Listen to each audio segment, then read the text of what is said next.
Mark எழுதின சுவிசேஷம் 3ஆம் அதிகாரம். மார்க் எழுதின சுவிசேஷம் 3ஆம் அதிகாரம். பகுதி பகுதியாக பார்த்து வருகிறோம். இயேசுனுடைய பூலோக வாழ்க்கை ஊழியம், அதன் மூலமாக இயேசுவே காண முயற்சி செய்ய வரோம். அதாவது அவருடைய மகிமையை. இன்றைக்கு நான் வாசிக்க போகிற பகுதி மார்க் 3:6-12 வரை. ஆனால் நாம் பார்க்க போகிறது அதுக்கு முன்னால் இருந்தும் இது வரைக்கும். நான் வாசிக்க போகிற பகுதி மார்க் 3:6-12 வரை. உடனே பரிசேயர் புறப்பட்டு போய் அவரை கொலை செய்யும்படி அவருக்கு விரோதமாய் ஏரோதியரோட கூட ஆலோசனை பண்ணினார்கள். இயேசு தம்முடைய சீஷர்களோடு அவ்விடம் விட்டு கடலோரத்துக்கு போனார். கலிலேயாவிலும் யூதேயாவிலும் எருசலேமிலும் இதுமேயாவிலும் யோர்தானுக்கு அக்கறையுமிலிருந்து திரளான ஜனங்கள் வந்து அவருக்கு பின் சென்றார்கள்.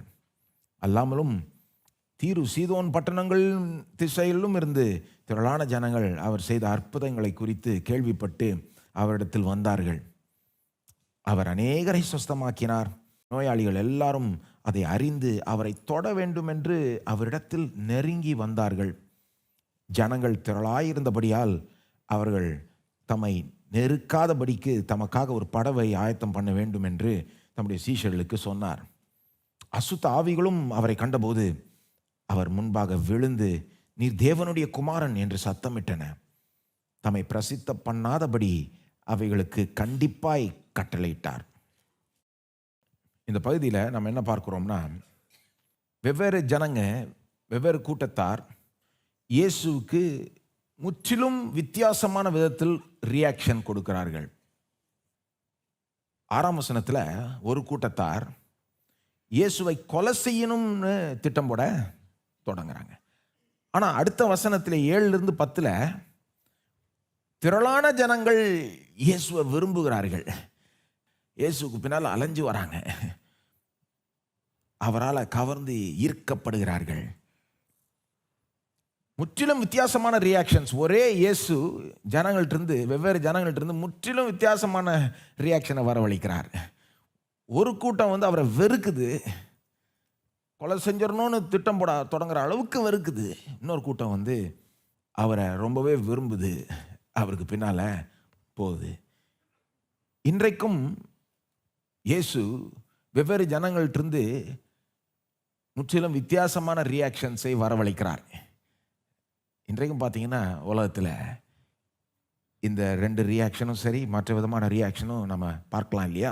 கிறிஸ்மஸ் சீசனில் நீங்கள் பார்ப்பீங்க, இயேசுன்ற சப்ஜெக்ட் வந்தால் சிலர் ரொம்ப நல்லா ரியாக்ட் பண்ணுவாங்க, சிலர் ஒரு மாதிரி ரியாக்ட் பண்ணுவாங்க.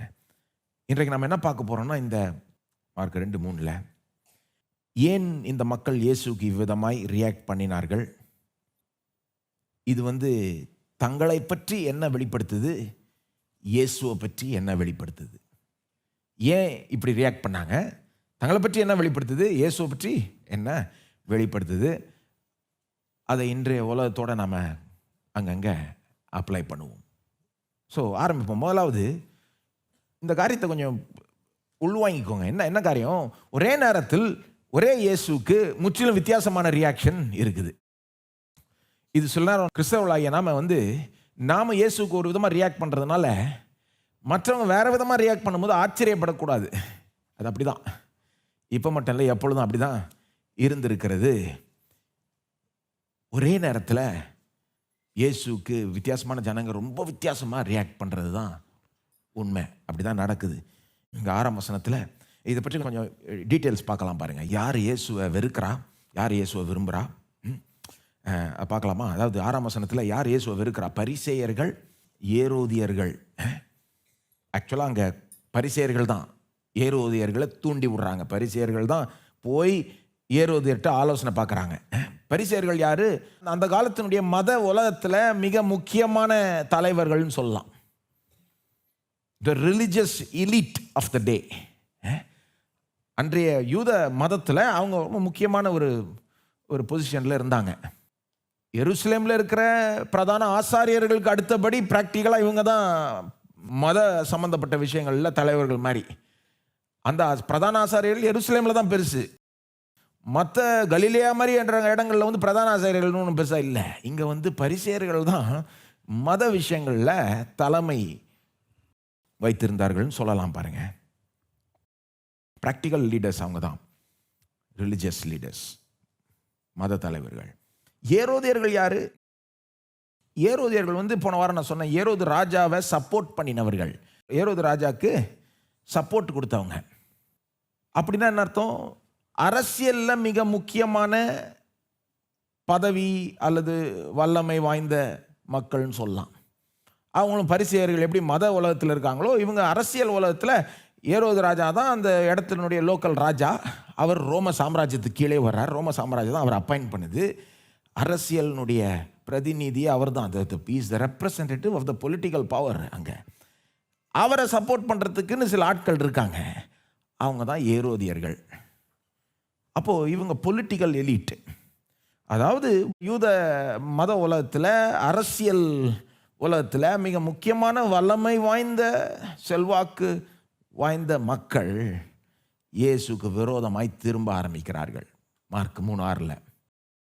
இதில் அதிகமாய் குற்றம் சாட்டப்பட வேண்டியவங்க பரிசேயர்கள் தான். ஏன்னா அவங்க தான் போய் ஏரோதியரை தூண்டி விட்டது. யார் யார்கிட்ட போனது? அந்த அரசியலில் முக்கியமான ஆட்கள் ஒன்று இயேசு விரோதிச்சுக்கல ஆரம்பத்தில், அவங்க பாட்டு அவங்க வேலையை கவனிச்சிட்டு இருக்காங்க. இந்த யூத மத தலைவர்கள் என்ன பண்ணுறாங்க? போய் வேணே அவனை இயேசுக்கு விரோதமாக திருப்பி விடுறாங்க. போய் என்ன சொல்லியிருப்பாங்கன்னு நான் யோசித்து பார்க்குறேன். எப்பா, இங்கே ஒருத்தர் எழும்பி இருக்கிறாரு, உங்களை விட பவர்ஃபுல் ஆகிடுவார் போல இருக்கு,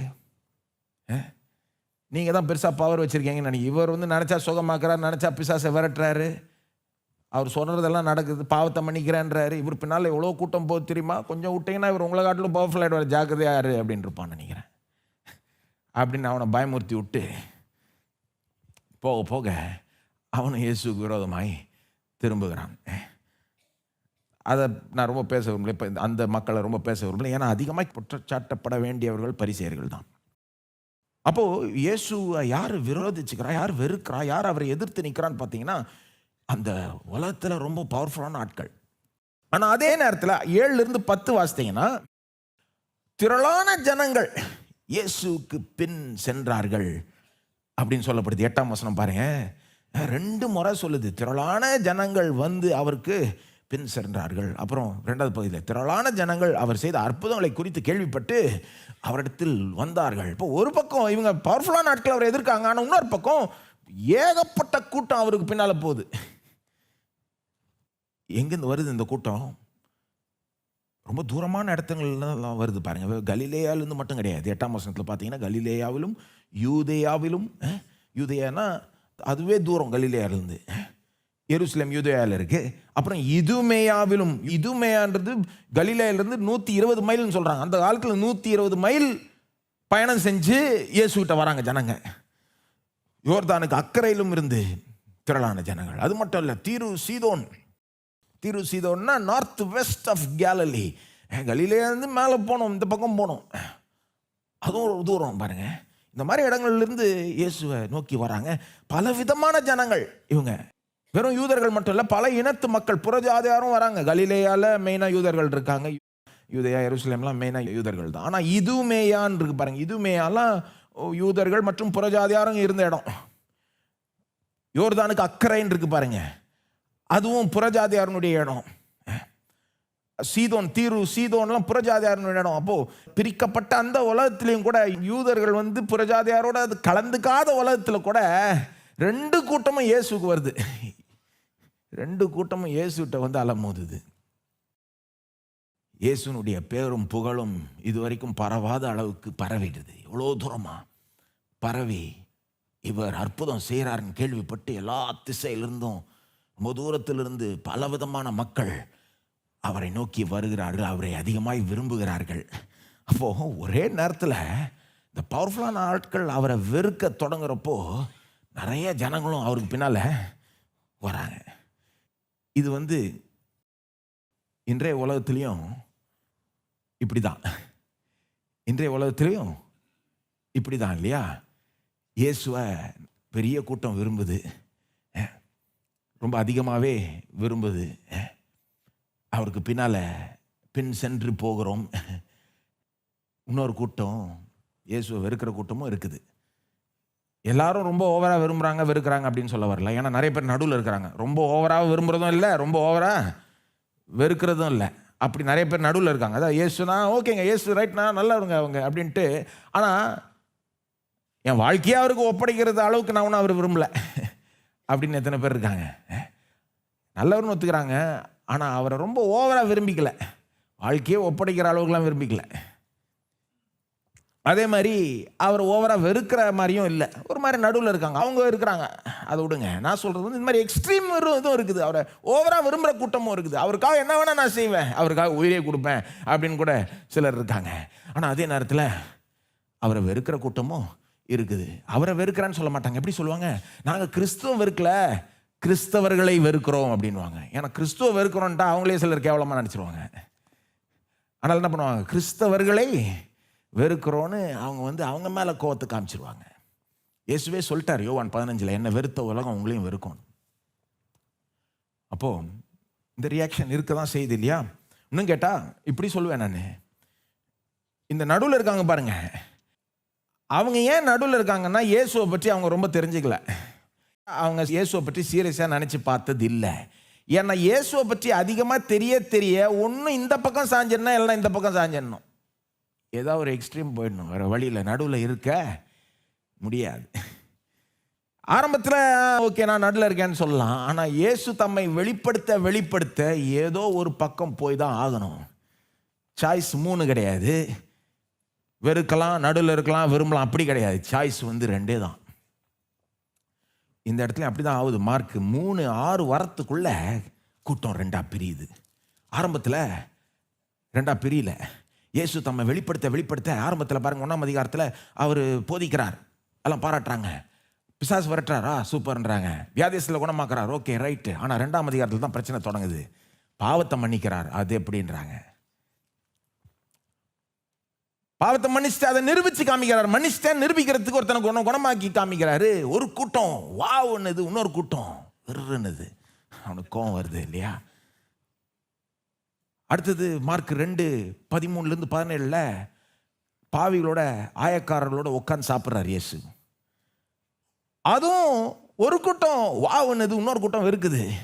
நான் நினைக்கிறேன் அந்த பாவிகளும் ஆயக்காரர்களும் வாவ் பா என்ன ஆளுவர், எங்களை ஒரு நாளும் இந்த ஜனங்க ஏற்றுக்கொண்டதே கிடையாது.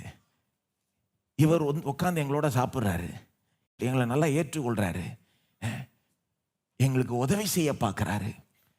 நீ வேண்டாம் போ அப்படின்னு எங்களை தள்ளி விடல. அவங்க விரும்பி இருப்பாங்க பாருங்க இயேசு, அந்த பாவிகள், அந்த ஆயக்காரர்கள். ஆனால் பரிசேயன் சொல்கிறான், எப்படி நீர் அவங்களோட உட்காந்து சாப்பிடலாம். அடுத்த சம்பவம் மார்க் 2:18-20 உபவாசத்தை பற்றி கேள்வி எழும்புது. என்ன உங்கள் சீஷர்கள் ஓவராக விருந்து இருக்கிறாங்க, நாங்கள் கஷ்டப்பட்டு வாரத்துக்கு 2 நாள் உபவாசம் இருக்கிறோன்னு பரிசேயன் சொல்கிறான். உங்கள் ஆட்கள் பார்த்தா எப்போ பார்த்தாலும் விருந்து. இயேசு அதை நியாயப்படுத்துகிறார். எப்போ கல்யாண கொண்டாட்டம் மாதிரி நடக்குது, எப்படி உபவாசம்? நான் இருக்கிறப்போ கல்யாண கொண்டாட்டம் மாதிரி இப்போன்றாரு. சந்தோஷத்தை கொண்டு வந்திருக்கிறேன், ஆகவே தான் கொண்டாடுறோம், விருந்து இருக்கிறோம். அது மட்டும் இல்லை, இனி உபவாசம் இருக்கிறது உங்கள் மாதிரி இருக்கக்கூடாது, வேறு விதமாய் உபவாசத்தையே மாற்றணுன்ற மாதிரி பேசுகிறார் இயேசு. அடுத்த சம்பவம் மார்க் 2:23-28 ஓய்வு நாள் அன்றைக்கு வயல்வெளியில் நடந்து போயிட்டு இருக்காங்க. இயேசுனுடைய சீஷர்கள் அந்த தானியத்தை பறித்து சாப்பிட்றாங்க. பரிசேயன் சொல்கிறான், அது எப்படின்னு. சீஷருக்கு பசி திருப்தி ஆகுது, திருப்தி அடைகிறாங்க. அவன் சந்தோஷமாக சாப்பிட்டு போகிறான், இவன் அது எப்படின்றான். ஒவ்வொரு சம்பவத்திலையும் ஒரு கூட்டம் அவரை விரும்புதா, அவர் பண்ணுறது எல்லாத்தையும் விரும்புது. இன்னொரு கூட்டம் அவரை வெறுக்க அதிகமாக வெறுக்க தொடங்குது. சீஷர்கள் சந்தோஷமாக சாப்பிட்றாங்க, பரிசேயர்கள் குற்றம் சாட்டுகிறார்கள், அது எப்படின்னு. இயேசு அதையும் நியாயப்படுத்துகிறாரு. உங்கள் தாவீது மீறலையா அப்படின்றாரு. அதெல்லாம் போன வாரம் பார்த்தோம், டீட்டெயிலாக போக விரும்பல. இயேசு தம்மை அதிகமாய் வெளிப்படுத்த கடைசி அந்த சம்பவம் மார்க் 3:1-5 நடக்குது இல்லையா? போன வாரம் பார்த்தோம். அந்த தேவாலயத்துக்குள்ளே போய் ஓய்வு நாள் அன்றைக்கு ஒரு மனுஷனை சுகமாக்குகிறார். அங்கேயும் நிறைய பேர் ஓய்வு நாள் அன்றைக்கு சுகம் கொடுத்துட்டார். அந்த சுகமாக்கப்பட்ட மனுஷனுக்கு எப்படி இருந்திருக்கும் பாருங்க, சூம்பின கை உடையவன். அவனுக்கு எவ்வளோ பெரிய சந்தோஷம், அங்கே இருக்கிற சில மக்களுக்கும் சந்தோஷமாக இருந்திருக்கும். ஆனால் பரிசேயனுக்கு வெறுப்பு முத்தி போய் 6ஆம் வசனத்தில் அரசியலில் முக்கியமான ஆட்களோட திட்டம் போட போயிட்டான். அவனை இயேசுவுக்கு விரோதமாய் திருப்ப ஒரே நேரத்தில் பார்த்தீங்கன்னா இங்கே மார்க் 3:6 வரத்துக்குள்ள ரெண்டுமே டெவலப் ஆகிட்டே வருது. ஒரு கூட்டம் அவர் அதிகமாக வெறுக்குது, இன்னொரு கூட்டம் அவர் அதிகமாய் விரும்புது. இவரை போல இல்லைன்றாங்க, இவங்க சொல்கிறாங்க இவர் ரொம்ப மோசமான ஆள்னு. இயேசு தம்மை அதிகமாக வெளிப்படுத்த கூட்டம் அப்படியே ரெண்டா பெரிய. கேள்வி என்னன்னா, ஏன் இப்படி முற்றிலும் வித்தியாசமான ரியாக்ஷன்ஸ்? ஏன் இந்த கூட்டத்தார் இவ்வளோ முற்றிலும் வித்தியாசமான விதத்தில் இயேசுவுக்கு ரியாக்ட் பண்ணுகிறார்கள்? இதனுடைய காரணம் என்ன? What accounts for this? மேலோட்டமாக பார்க்கும்போது சிலர் இதை எப்படி காமெண்ட் பண்ணியிருக்காங்க, ஒரு விதமான கூட்டம் இயேசுவை வெறுக்கிற மாதிரி தெரியுது, இன்னொரு விதமான கூட்டம் இயேசுவை விரும்புகிற மாதிரி தெரியுது. அதுக்கு எப்படி விளக்கம் கொடுக்குறாங்கன்னா, பாருங்க, இயேசுவை வெறுத்த கூட்டம் யாரு? பரிசேயர்கள், ஏரோதியர், அதாவது எலிட், சமுதாயத்தில் முக்கியமான பவர்ஃபுல்லான ஆட்கள். அவங்க தான் இயேசுவை வெறுத்தாங்க. பாருங்க, அப்படி தானே இருக்கு. இந்த பக்கம் பார்த்தீங்கன்னா இயேசுவை விரும்பின கூட்டம் யாரு? 8ஆம் வசனம் 9ஆம் வசனத்துல சொல்லப்பட்டிருக்கு இல்லையா?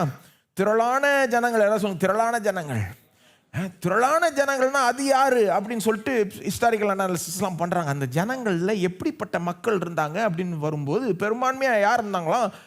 த காமன் மேன், சராசரிய மனிதர்கள். அப்படின்னா யார்?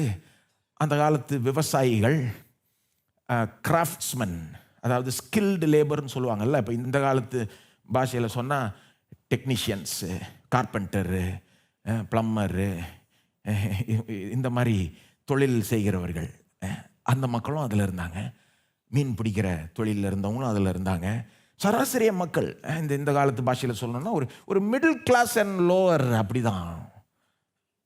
அவங்க தான் இயேசு அதிகமாக விரும்பினாங்க. ஸோ இதை சூப்பர்ஃபிஷியலாக ஒரு மேலோட்டமாக சும்மா லேசாக பார்த்தோன்னு என்ன சொல்கிறாங்க சிலர், பாருங்கள், இந்த விதமான கூட்டம் இயேசுவை வெறுக்குது, இவங்க இயேசுவை விரும்புகிறாங்க. சமுதாயத்தில் பெரிய பெரிய ஆட்கள், பவர்ஃபுல்லான ஆட்கள் இயேசுவை வெறுக்கிறாங்க, சராசரிய மனிதர்கள் இயேசுவை விரும்புகிறார்கள். அதுவும் கான்டெக்ஸ்ட்ல இயேசு வேற எப்படி சொல்லிட்டாரு? நான் பாவிகளை அழைக்கவே வந்தேன், நீதிமான்களை. அவரும் ரெண்டா போர்ட்ரே பண்ற மாதிரி தெரியுது கூட்டம். நீதிமான், பாவி.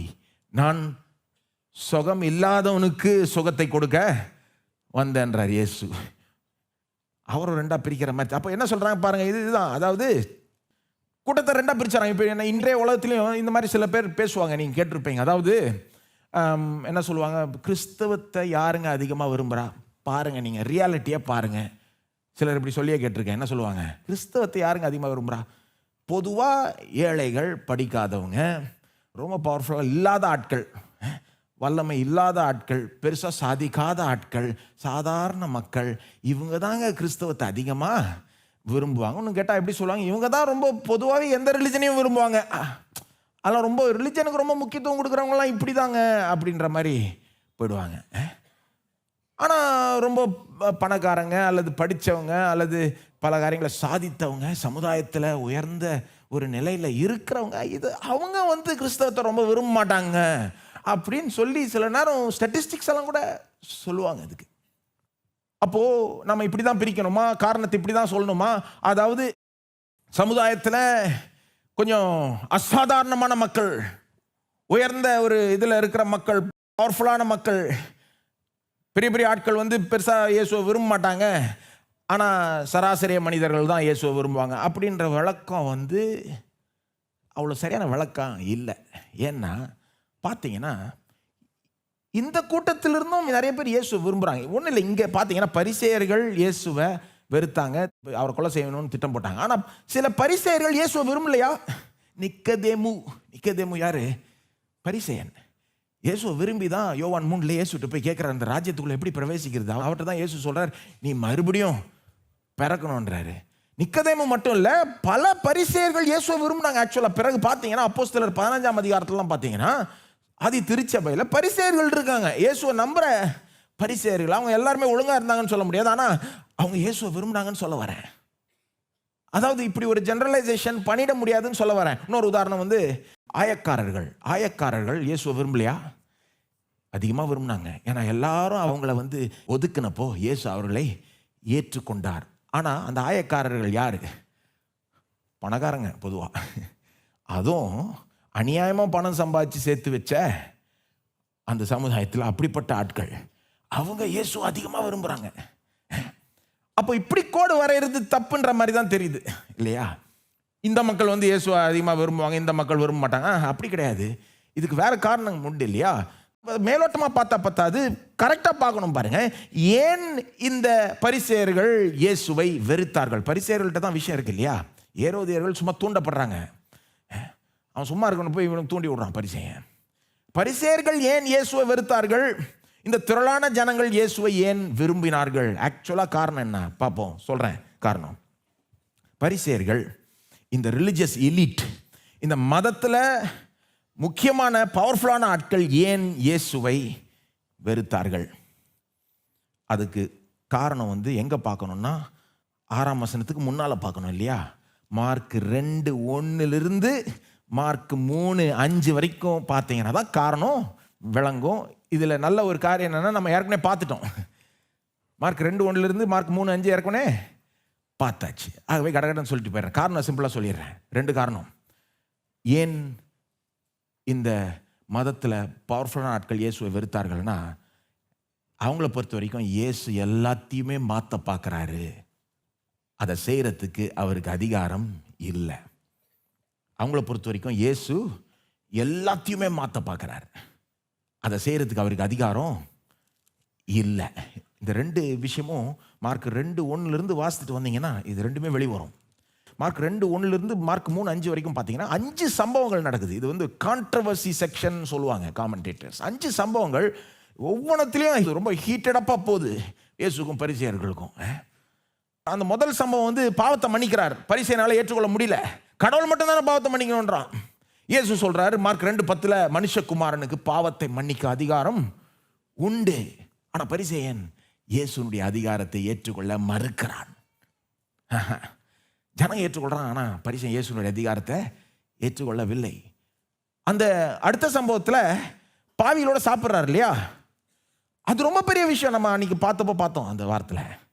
யாரோட சாப்பிடணும், என்ன சாப்பிடணும், எப்படி சாப்பிடணும், என்ன பாத்திரத்தில் சாப்பிடணும், எப்படி இதெல்லாம் யூதர்களுக்கு ரொம்ப ரொம்ப முக்கியம். அதுவும் பக்தி உள்ள யூதர்களுக்கு ரொம்ப ரொம்ப முக்கியம். பக்தி உள்ள யூதர்கள் எல்லாருக்குமே தெரியும், பக்தி இல்லாதவங்களோட உட்காந்து சாப்பிடக்கூடாது. அதுவும் பாவிகள் ஆயக்காரரோட உட்காந்து சாப்பிட்டா தீட்டுப்பட்டுருவாங்கன்னு நினச்ச அந்த இடத்துல போயிட்டு இவர் உட்காந்து சாப்பிட்றார். பாவிகள் ஆயக்காரர்கள்லாம் கரெக்டாக அந்த உணவை ப்ரிப்பேர் பண்ண மாட்டாங்களாம். சில நேரம் பழைய ஏற்பாடு சொல்கிற அந்த உணவு சம்மந்தப்பட்ட சட்டத்திட்டங்கள்லாம் கரெக்டாக ஃபாலோ பண்ண மாட்டாங்களாம். ஆனால் தான் அவங்களோட உட்காந்து சாப்பிட மாட்டாங்க பரிசேயர்கள். இயேசு அதெல்லாம் கண்டுக்காமல் போய் உட்காந்து சாப்பிட்றது மட்டும் இல்லாமல் சீஷர்களையும் கூட வச்சுக்கிட்டு சாப்பிட்டுட்டு அதுக்கப்புறம் அதையும் நியாயப்படுத்துகிறார். என்ன சொல்கிறாரு? நான் இதற்காக தான் வந்தேன் போன்றார், பாவிகளை அழைக்கும்படி தான். அதாவது யாரோட உட்காந்து சாப்பிடணுன்ற விஷயத்திலேயே கை வைக்கிறார் இயேசு. இது ரொம்ப பெரிய விஷயம் யூதர்களுக்கு. அடுத்தது உபவாசத்தை பற்றி கேள்வி வருது. 3வது சம்பவம் மார்க் 2:18-20. அவங்களுக்கு உபவாசம் முக்கியமாக கருதப்பட்டது. வாரத்தில் 2 நாள் இருக்காங்க. இவர் சீஷர்களை இல்லைன்றதை நியாயப்படுத்துகிறாரு. எப்படி நியாயப்படுத்துகிறாரு? இப்படி தான், அப்போது நான் வந்துட்டா கொண்டாட்டம் தான் அப்படின்றாரு. எப்படி இருக்கும் பாருங்க அவனுக்கு. அதாவது என்ன சொல்ல வர்றாரு? உபவாசத்தையே நான் மாத்திரம் போன்றார் மாதிரி பண்ணிட்டாரு. இனி உபவாசம் நீங்கள் இருக்கிற மாதிரி இருக்க முடியாது, நான் சொல்லித்தரேன். 4வது சம்பவம் 5வது சம்பவம் ஓய்வு நாள் அனுசரிக்க. அதான் போன வாரம் பார்த்தோம். மார்க் 2:23-28. இந்த 4வது சம்பவம் வயல் வழியை நடந்து போயிட்டு இருக்காங்க, தானியத்தை பறித்து சாப்பிட்றாங்க இல்லையா? இயேசு என்ன சொல்கிறார் அந்த இடத்துல? ஓய்வு நாளை எப்படி அனுசரிக்கணும்னு நான் இனிமேல் சொல்லுவேன்றாரு. ஓய்வு நாளுக்கும் ஆண்டவராய் இருக்கிறேன். போன வாரம் பார்த்தல, ஓய்வு நாளுக்கும் என்ன பேச்சு. மனுஷகுமாரனுக்கு பாவத்தை மன்னிக்க அதிகாரம் உண்டுன்னாரு. 2:28 ஓய்வு நாளுக்கும் ஆண்டவர். பரிசேயன் அவருடைய அதிகாரத்தை ஏற்றுக்கொள்ள மறுக்கிறான். இயேசு சொல்றார், எனக்கு அதிகாரம் இருக்கு, ஓய்வு நாளை எப்படி அனுசரிக்கணும்னு நான் தான் சொல்லுவேன், நான் சொல்றது கேளு, நீ சொல்றது கேட்க தேவையில்லைன்ற மாதிரி. It's a clash of authorities போதுங்க. தாவீதுக்கே அதிகாரம் இருந்தா எனக்கு தாவீதை விட எவ்வளவு பெரிய அதிகாரம் இருக்கு. போன வாரம் பார்த்தோம். ஓய்வு நாளுக்கும் ஆண்டவர் நான் அவன். ஆனால் அதை ஏற்றுக்கொள்ள மறுக்கிறான். ஆனாலும் இயேசு ஆலயத்துக்குள்ளே பூந்து மார்க் 3:1-5 ஒரு சும்பின கையுடைய மனுஷனை குணமாக்கி ப்ரூவ் பண்ணி காமிக்கிறார், எனக்கு ஓய்வு நாள் மீது அதிகாரம் இருக்கு போன்றார். ஜனங்க அவருடைய அதிகாரத்தை ஏற்றுக்கொள்றாங்க, இவங்க ஏற்றுக்கொள்ள மறுக்கிறாங்க. ஆனால் என்னன்னா, பரிசேயர்கள் ஒரு காரியத்தை பார்த்துட்டாங்க. என்னன்னா, உபவாசத்தில் கை வைக்கிறாரு, சாப்பிட்ற விஷயத்தில் கை வைக்கிறாரு, சாப்பிடாமல் இருக்கிற விஷயத்துலையும் கை வைக்கிறாரு, எல்லாத்தையும் மாற்ற பார்க்குறாரு, ஓய்வு நாளை எப்படி அனுசரிக்கணுன்றதையும் மாற்ற பார்க்குறாரு. இவர் வேற மாதிரி செய்கிறாருன்றது மட்டும் இல்லை, இவர் சீஷர்களுக்கும் சொல்லி தந்து அதை வேற நியாயப்படுத்தி கூட்டம் வேற இவருக்கு பின்னால் போக ஆரம்பிக்குது. விட்டா எல்லாம் இவர் சொல்கிறபடியே செஞ்சிருவாங்க, விட்டா இவர் எல்லாத்தையுமே மாற்றிடுவார், அப்புறம் நாம சொல்கிற பேச்சை எவனும் கேட்க மாட்டான். பரிசேயர்களுக்கு என்ன வெறுப்புனா, எல்லாத்தையுமே மாற்ற பார்க்குறாரு. இவர் யார் அதை செய்கிறதுக்கு? இவரை மாற்ற விட்டுட்டா அப்புறம் எல்லாரும் இவர் சொல்கிறத கேட்டுப்பாங்க. ஏன்னா அன்னைக்கு வந்து பரிசேயன் சொல்கிறதா எல்லாம் கேட்டுருந்தாங்க. உபவாசமாக பரிசேயனை கேட்டுக்கணும், என்னைக்கு உபவாசம் இருக்கணும், எப்படி இருக்கணும், ஓய்வு நாளில் என்னத்தை செய்யக்கூடாது, என்ன செய்யணும் அவன் சொல்லுவான். பரிசேயன் லிஸ்ட் போட்டு கொடுப்பான், அவன் சொல்கிறதான் எல்லாம் கேட்கணும். ஆனால் இயேசு இப்போ தைரியமாக வந்து சேஞ்சஸ் கொண்டு வர, மாற்றங்களை கொண்டு வர்றதை பார்த்துட்டு அவன் நினைக்கிறான், இவர் விட்டா எல்லாத்தையுமே மாற்றிடுவார், விடக்கூடாது இவரை. நம்ம பொழப்பு கெட்டுறோன்ட்டு போயிட்டு அரசியலில் இருக்கோன்ட்டையும் சொல்கிறான், அவன் பொழப்பும் கெட்டுறோம், ஜாக்கிரதை, நம்ம எல்லா பொழப்பையும் கெடுக்கிறதுக்கும் ஒரு ஆள் வந்திருக்கிறாரு. இவர் எப்படியாவது ஏன் வெறுக்கிறான்னா, அவனை பொறுத்த வரைக்கும் இயேசு எல்லாத்தையும் மாற்ற பார்க்குறாரு, அதை செய்கிறதுக்கு அவருக்கு அதிகாரம் இல்லை. இயேசுவை விரும்பின மக்கள் ஏன் அவரை அதிகமாய் விரும்பினார்கள்? இந்த திரளான ஜனங்கள் ஏன் இயேசுவை அதிகமாய் விரும்பினார்கள்? அது வந்து நாம் இன்னைக்கு வாஸ்த பகுதியிலே பார்த்துடலாம். ஏன் அந்த ஜனங்கள் இயேசுக்கு பின்னால் வந்தாங்க? 8ஆம் வசனம் சொல்லுது, அவர் செய்த அற்புதங்களை குறித்து கேள்விப்பட்டு அவரிடத்தில் வந்தார்கள். ஏன் வந்தார்களா? அவர் செய்த அற்புதங்களை குறித்து கேள்விப்பட்டு. 8ஆம் வசனத்தில் பிற்பகுதியை வாசிக்கிறேன். அவர் செய்த அற்புதங்களை குறித்து கேள்விப்பட்டு அவரிடத்தில் வந்தார்கள். யாராவது சொல்லுங்க, செய்த அற்புதங்களை கேள்விப்பட்டு. அப்ப என்னத்தை கேள்விப்பட்டு வராங்க? அற்புதங்கள். இவர் வந்து வியாதியஸ்தர், என்ன வியாதியோட போனாலும் குணமாக்கிடுறாரு, எப்பேற்பட்ட பிசாசு பிடிச்சவங்களா இருந்தாலும் விடுதலை ஆக்கி விட்டுறாரு. ஒருவேளை மற்ற காரியங்களும் கூட கேள்விப்பட்டிருக்கலாம், ஆனால் அந்த அற்புதம் பெருசு பாருங்க. பொதுவாக அற்புதத்தை கேட்டால் கூட்டம் வரும் இல்லையா? அந்த 9ஆம் வசனத்தில் பாருங்க, யார் எப்படிப்பட்ட ஆட்கள் வந்தாங்கன்ற ஒரு சின்ன க்ளூ கிடைக்குது. 9ஆம் வசனத்தில் அவர் அநேகரை சொஸ்தமாக்கினார். அந்த நேரத்தில் அவங்க வந்தப்போ சொஸ்தமாக்கினார். நோயாளிகள் எல்லாரும் அதை அறிந்து, தமிழ் அப்படி வரல, ஆங்கிலத்திலலாம் அவங்க வந்தப்போ சொஸ்தமாக்கினார்னே வருது. அற்புதங்களை செய்தார்னு கேள்விப்பட்டு வராங்க, அப்புறம் சொஸ்தமாக்குறாரு. நோயாளிகள் எல்லாரும் அதை அறிந்து அவரை தொட வேண்டும் என்று அவரிடத்தில் நெருங்கி வந்தார்கள். சரி, இப்போ நான் கடைசியாக சொன்ன காரியம் புரியலன்னா ஒன்றும் பரவாயில்ல. அதாவது அவர்கிட்ட வந்த கூட்டத்தில் நிறைய பேர் வியாதியாக இருந்தாங்க. அவரை எப்படியாவது நெருங்கி தொட்டணும்னு விரும்பினாங்க. ஏன்னா தொட்டுட்டா சுகம் அடைஞ்சிருவோம் அப்படின்ற ஒரு நம்பிக்கை அவங்களுக்கு இருந்தது. பாயிண்ட் என்னன்னா, ஏன் அவரை தேடி வந்தாங்க இந்த திரளான ஜனங்கள்? காரணம் சொல்கிறேன் கேளுங்க. 2 காரணம். ஒன்று வந்து தங்களுக்கு ஒரு பெரிய தேவை இருக்குன்றதை உணர்ந்தாங்க. இவர் தான் என்னுடைய தேவையை சந்திக்கிறவர், சந்திக்க வல்லவராக இருக்கிறார், நல்லவராக இருக்கிறார் என்பதை நம்பினார்கள். 2 காரணம். இயேசுவை விரும்பின ஜனங்க ஏன் அவரை விரும்பினாங்கன்னா, எனக்கு ஒரு பெரிய தேவை இருக்கு அப்படின்னு உணர்ந்தாங்க. என் தேவையை சந்திக்க இவர் வல்லவர், நல்லவர் என்று நம்பினார்கள். சிம்பிள். அவங்கள பொறுத்த வரைக்கும் காரணம் ரொம்ப சிம்பிள். அவங்களுக்கு வந்து இவர் எல்லாத்தையும் மாற்ற பார்க்குறாரு, பார்க்குறாங்க, அவங்களும் பார்க்குறாங்க இவர் மாத்துறாரு, சும்மா உள்ள இவர் பரிசேயர்கள்ட்ட வம்பிழுக்கிறான்றதை பார்க்குறாங்க. ஆனால் அது அவங்களுக்கு ரொம்ப பெருசாக தெரியல. ஏன்னா அவங்கள பொறுத்த வரைக்கும் ரொம்ப சிம்பிள். ஏங்க, எனக்கு தேவை இருக்குங்க, நான் வியாதிப்பட்டு இருக்கிறேன், நான் வந்து பிசாசின் பிடியில் இருக்கிறேன், எனக்கு இந்த பிரச்சனை அந்த பிரச்சனை, இவர்கிட்ட போனால் பிரச்சனையை தீர்த்துறாருன்றாங்க, இவர்கிட்ட நான் போகிறேன். மாற்ற பார்க்குறாரா இல்லையா அதெல்லாம் அப்புறம் பார்த்துக்கலாம். அவங்கள பொறுத்த வரைக்கும் என் தேவையை சந்திச்சிருவார் போனா, ஆகவே நான் போகிறேன். அப்போ அவங்க காரணம் இதுதான். தங்களுடைய தேவையை உணர்கிறார்கள். இயேசுதான் இவருடைய தேவைகளை சந்திக்க வல்லவர், நல்லவர் என்று நம்புகிறார்கள். இந்த தேவை, அதாவது தாங்கள் பெரிய தேவையில் இருக்கிறாங்க, அதனால இயேசுட்ட அந்த தேவையை சந்திக்கப்படும்படி போறாங்கன்ற பாயிண்ட் ரொம்ப முக்கியம் பாருங்க. அதாவது அதனால தான் திரளான ஜனங்கள் அவரை அலமோதுது. ஏன்னா பல மக்களுக்கு தேவை உண்டு, பல விதமான தேவைகள். வியாதி, பிசாசின் பிடியில் இருக்கிறது, கெட்ட பழக்க வழக்கங்கள், இந்த பாவிகள் ஆயக்காரர்கள்லாம் பாருங்கள், நான் நினைக்கிறேன் அவங்க ட்ரை பண்ணியிருப்பாங்க அவங்க தங்களுடைய வாழ்க்கையை மாற்றிக்கொள்ள, ஆனால் முடிஞ்சிருக்காது. எத்தனையோ பேர் அவங்க வந்து ட்ரை பண்ணி கிவ் அப் பண்ணிடுறாங்க இல்லையா. என் வாழ்க்கையை நானே நாசமாக்கிக்கிறேங்க, என் வாழ்க்கையை நானே குட்டிச்சோராக்கிக்கிறேங்க, இதுலேருந்து எப்படிங்க விடுபடுறது? ஒரு கெட்ட பழக்க வழக்கத்தில் மாட்டிக்கிட்டு சிக்கிட்டு இருக்கிறாங்க.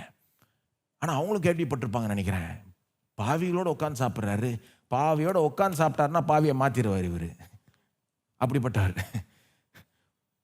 பாவியோட ஒரு டின்னர் போட்டாருன்னா அந்த டின்னருக்குள்ளே ஆளே மாறிடுவான். அதனால் அவனும் இயேசுட்ட வந்திருப்பான்னு நினைக்கிறேன். அப்படிப்பட்ட ஆட்களும் என்னுடைய இந்த கெட்ட பழக்க வழக்கங்கள்லேருந்து விடுதலை ஆக்கும் ஆண்டவரேன்னு வந்திருப்பாங்க. இந்த மாதிரி தேவையில் இருக்க மக்கள் அவரை நெருங்குகிறாங்க. அப்போ நான் கேட்குறேன், இந்த கூட்டம் இருக்கு பாருங்க, பரிசேயர் கூட்டம், அவங்களுக்கு இயேசு தேவை இல்லையா? அவங்களுக்கு இயேசு, இவங்களுக்கு இயேசு தேவைன்றது உணர்னாங்க, அதனால போகிறாங்க. இவங்க இந்த கூட்டத்துக்கு இயேசு தேவை இருக்குதா தேவை இல்லையா? என்ன நினைக்கிறீங்க? பரிசேயர்களுக்கு இயேசு தேவையா அல்லது அவங்களுக்கு தேவை இல்லையா? பரிசேயர்களுக்கும் இயேசு தேவை, பரிசேயர்களுக்கும் பெரிய தேவைகள் இருக்கு. ஆனால் அவங்க அதை உணரவே இல்லை. இதுதான் முக்கியமான வித்தியாசம் பாருங்க. இயேசுவை ஏன் சிலர் நம்புகிறார்கள், ஏன் சிலர் நம்புவதில்லை என்பதற்கு பல காரணம் இருக்குது. அதில் ஒரு முக்கியமான காரணம் என்னன்னா, இயேசுவை நம்புகிறவர்கள் தங்களுடைய தேவையை, எனக்கு ஒரு தேவை இருக்குது, எனக்கு இவர் தேவைன்றதை உணர்றாங்க. இயேசுவை நம்பாதவங்க இயேசுவை பற்றி சொன்னால் அவர் நல்லவருங்க அப்படின்வாங்க, ஆனால் எனக்கு அவர் பெருசாக தேவை இல்லைங்க. பரிசேயர் அப்படி தான் பார்க்குறாங்க பாருங்க. இயேசு செஞ்ச அற்புதத்தை பரிசேயர்கள் பார்த்தாங்களா இல்லையா? இங்கே என்ன 8ஆம் வசனம் என்ன சொல்லுது? அவர் செய்த அற்புதங்களை கேள்விப்பட்டு அவரிடத்தில் திரளான ஜனங்கள் வந்தார்கள். நான் கேட்குறேன், அவர் செய்த அற்புதங்களை பரிசேயர்கள் கேள்விப்படவில்லையா? கேள்விப்படுறது என்ன, கண்ணால் பார்த்தாங்க. அப்போ ஏன் அவங்கள அது ஒன்றுமே செய்யலை?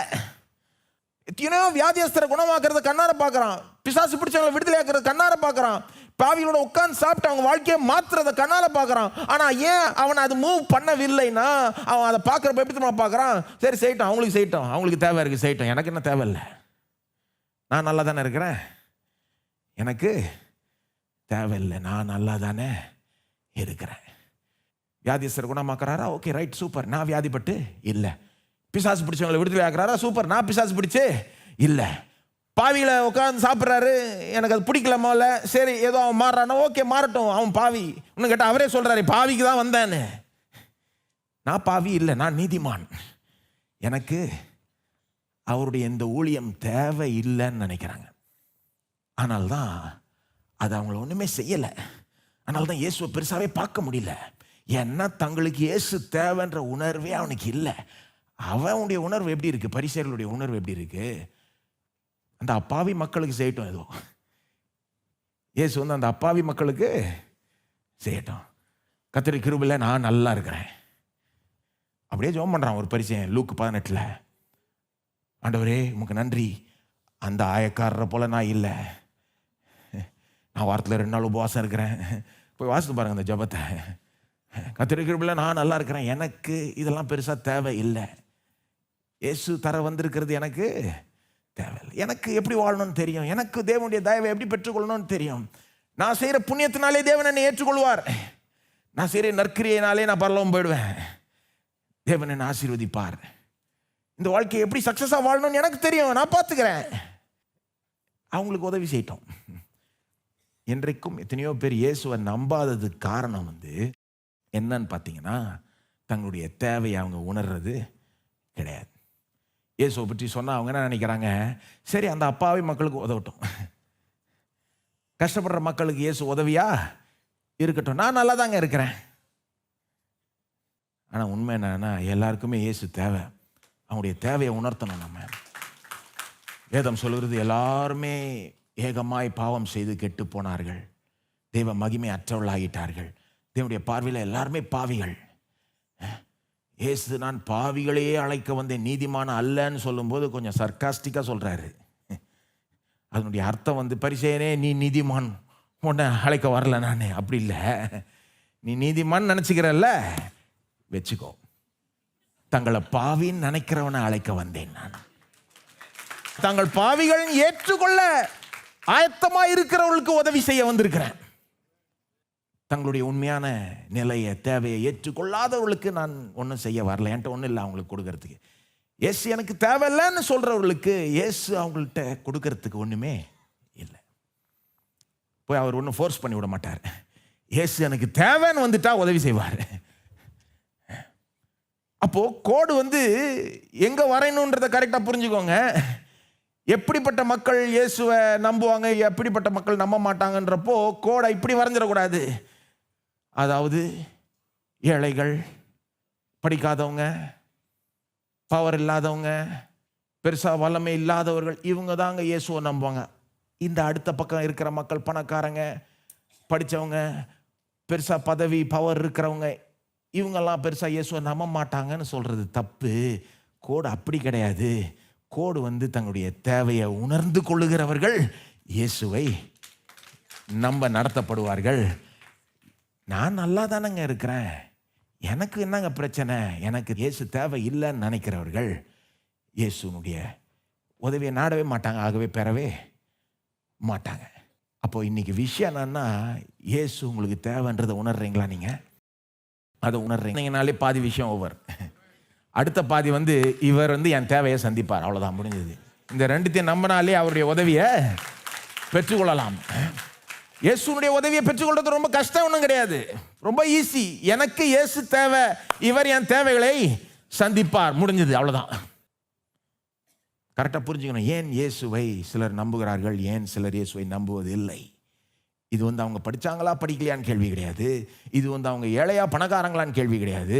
சமுதாயத்தில் பெரிய ஆட்களா அல்லது சராசரி மனிதர்களான்னு கேள்வி கிடையாது. தங்களுடைய தேவைகளை உணர்கிறார்களா, தங்களுக்கு இயேசு தேவைன்றதை உணர்றாங்களா? இதில் என்ன விஷயம்னா, சில நேரம் வாழ்க்கையில் ரொம்ப பெற்ற மக்கள் சில நேரம் தங்களுக்கு இயேசு தேவைன்றது உணர்றது இன்னும் கொஞ்சம் கஷ்டமாயிடுது. அவங்களுக்கு படிப்பையும் பணத்தையும் பேரையும் புகழையும் பதவியும் இருக்கும்போது சில நேரம் அப்படிப்பட்ட மக்களுக்கு எனக்கு இயேசு தேவை அப்படின்னு உணர்றது இன்னும் கொஞ்சம் மற்ற மக்களை காட்டில் இன்னும் கொஞ்சம் கஷ்டமாயிடுது, அவ்வளோதான். ஏன்னா அவ்வளோ இருக்கும்போது எனக்கு இயேசு தேவை, எனக்கு ரட்சிப்பே தேவை, பாவத்திலிருந்து மீட்பு தேவைன்றது உணர்றது கொஞ்சம் இன்னும் மற்றவர்கள் காட்டில் இன்னும் கொஞ்சம் கஷ்டமாயிடுது. அது வேற கூட இருக்கிற வேற ஏற்றி உஸ்பேத்தி விடுவோம். நீங்கள் என்னங்க, உங்களுக்கு என்ன எல்லாமே இருக்கு, எல்லாரும் அவங்கள பொறாமையோட பார்த்துக்கிட்டு இருக்கிறப்போ, ஆக்சுவலாக வாழ்க்கையில் நிறைய காரியங்களை அடைஞ்சவங்க அவங்க உள்ள வருத்தப்படுறாங்க. ஏன்னா அவங்களுக்கு ஒரு வாழ்க்கையில் நிம்மதி இல்லை, இவ்வளோ அடைஞ்சவங்க நிம்மதி இல்லை, சமாதானம் இல்லை. அதை அறியாமல் மற்ற மக்கள் அவங்கள பெருசாக அப்படியே உயர்த்தினே இருப்பாங்க. ஆனால் ஒருவேளை அது உண்மையாக இருக்கலாம். அதாவது நிறைய அடைஞ்சவங்க, நிறைய பெற்றவங்க, அவங்களுக்கு ஒரு பெரிய ஒரு பாயிண்ட் மிஸ்ஸிங்காக இருக்குது, ஒரு பெரிய தேவை இருக்குன்றது உணர்றது இன்னும் கொஞ்சம் கஷ்டமாயிடுது. ஒருவேளை வாழ்க்கையில் ரொம்ப இல்லாதவங்களுக்கு அது உணர்றது இன்னும் கொஞ்சம் ஈஸியாகிடுது ஒழிய, மற்றபடி இவங்க தான் இயேசுவை விரும்புகிறாங்க, இவங்க தான் இயேசுவை விரும்புவது இல்லைன்னு சொல்லவே முடியாது. ஆனால் நான் நினைக்கிறேன், நாம் மற்றவர்களுக்கு ஊழியம் செய்யும் போது, கிறிஸ்துவை பற்றி அறிவிக்கும் போது இதை மனதில் வைத்து நாம் ஊழியம் செய்வோமானால், அவர்களுடைய தேவையை உணர்த்தி காண்பிப்போமானால், அவங்கள இயேசுவை நடத்துறதுக்கு அது ஏதுவாய் இருக்கும். அவங்க தேவையை உணர செய்ய ஆண்டவரே அப்படின்னு ஜெபிச்சு நீங்கள் ஊழியம் செய்யுங்க.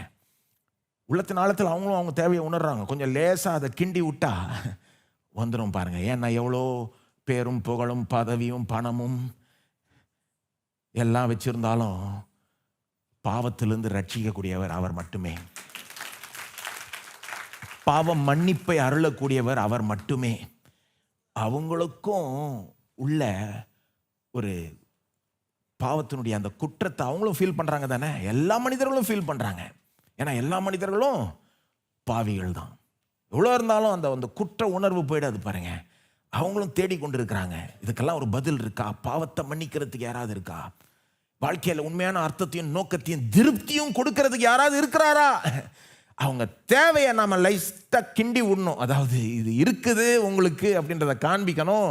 இயேசு உங்கள் தேவையை சந்திக்க வல்லவரா நல்லவரா இருக்கிறான்னு காண்பிக்கும் போது யாராக இருந்தாலும் இயேசுவை நோக்கி வருவார்கள். இப்போ இதுதான் காரணம். ஸோ இப்போ பரிசேயர்கள் பார்த்தீங்கன்னா அவங்கள பொறுத்த வரைக்கும் இயேசு எனக்கு தேவையில்லை, நான் நல்லா தானே இருக்கிறேன், நல்ல ஒரு பதவியில் இருக்கிறேன், மதத்தில் நான் சொல்கிற பேச்செல்லாம் கேட்குறாங்க, எனக்கு ஒன்றும் பெருசாக இயேசு தேவையில்லை, அவங்களுக்கு உதவி செய்யட்டும். இவர் எனக்கு தேவையில்லைன்றது மட்டும் இல்லை, பரிசேயர்களை பொறுத்த வரைக்கும் எனக்கு தேவை இல்லாத ஒரு இயேசு வந்து என் பொழப்பையே கெடுக்க பார்க்குறார். அதனால தான் வெறுக்கிறான். தங்களுக்கு தேவை இல்லைன்னு மட்டும் நினச்சா இயேசுவை நம்பாமல் குவைட்டாக போயிட்டு இருப்பான். ஆனால் எனக்கு தேவை இல்லாத இந்த இயேசு வந்து என் பொழப்பையே கெடுக்க பார்க்குறாரு பாரு அப்படின்னு பார்க்குறான். எப்படி? எல்லாத்தையும் மாற்ற பார்க்குறாரு, எங்களுடைய பாரம்பரியங்களை மாற்ற பார்க்குறாரு, எங்களுடைய வழிமுறைகளை மாற்ற பார்க்குறாரு. இதை வச்சுக்கிட்டு நாங்கள் எப்படி சும்மா இருக்கிறது? இவரை விடக்கூடாது. அதனால தான் வெறுக்கிறாங்க. அதனால தான் இன்னொரு கூட்டம் விரும்புது. அதை பார்த்தாச்சு. இது வந்து தங்களை பற்றி என்ன வெளிப்படுத்துதுன்னு பார்த்தாச்சு. வெறும் வெளிப்புறமாக பார்க்கக்கூடாது, படித்தவங்க படிக்க இப்படி பார்க்கக்கூடாது, வெளிப்புறமாக பார்க்கக்கூடாது, பெரிய ஆட்கள் சின்ன ஆழமாக பார்க்கணும். ஒரு கூட்டம் வந்து தங்களுடைய தேவையை உணர்றாங்க, இயேசு தங்களுடைய தேவைக்கான பதிலாக பார்க்குறாங்க. இன்னொரு கூட்டம் தங்களுடைய தேவையே உணரலை, அது மட்டும் இல்லை இவர் வந்தால் எல்லாத்தையும் மாற்றி கெடுத்து விட்டுருவார் அப்படின்னு பார்க்குறான். அதனால தான் வெறுக்கிறான். சரி, ஏன் வெறுக்கிறாங்கன்னு பார்த்தோம், ஏன் விரும்புகிறாங்கன்னு பார்த்தோம். இது தங்களை பற்றி என்ன வெளிப்படுத்துது, இந்த ரெண்டு கூட்டத்தாரை பற்றி என்ன வெளிப்படுத்துதுன்னு பார்த்தோம். இப்போ அடுத்தது, இந்த ரெண்டு கூட்டத்தாரும் இயேசுவை பற்றி உண்மைகளை வெளிப்படுத்துகிறார்கள். தங்களை பற்றி வெளிப்படுத்துகிறாங்கன்றது மட்டும் இல்லை, இயேசுவை பற்றி உண்மைகளை, முக்கியமான உண்மைகளை வெளிப்படுத்துகிறார்கள். அதாவது இயேசுவை வெறுக்கிற கூட்டமும் சரி, இயேசுவை விரும்புகிற கூட்டமும் சரி, இயேசுவை பற்றி சில உண்மைகளை நமக்கு ஹைலைட் பண்ணி காமிக்கிறாங்க. என்ன உண்மைகள் சொல்கிறேன் கேளுங்க. இயேசுவை வெறுக்கிற கூட்டம் என்ன உண்மையை ஹைலைட் பண்ணி காமிக்கிறாங்க பாருங்க. அவங்க ஏன் இயேசுவை வெறுத்தாங்க? நான் சொன்னேன் இல்லையா, இவர் எனக்கு தேவையில்லாத அவர் வந்துட்டு எல்லாத்தையும் மாற்ற பார்க்குறாரு. எல்லாத்தையும் இயேசு எப்படி பார்க்குறாங்க? இவரை விட்டா எல்லாத்தையும் மாற்றிடுவார், எல்லாத்தையுமே மாற்ற பார்க்குறாரு. அதனால தான் வெறுத்தாங்க இல்லையா. இப்போ நான் கேட்குறேன், இயேசு வந்து எல்லாத்தையும் மாற்ற தான் வந்தாரா? அதுக்கு பதில் என்ன? அவங்க பயந்தாங்க, இவரை விட்டா எல்லாத்தையும் மாற்றிடுவார் அப்படின்னு பயந்தாங்க இல்லையா. நான் கேட்குறேன், அவங்க பயம் நியாயமான பயமா இல்லையா?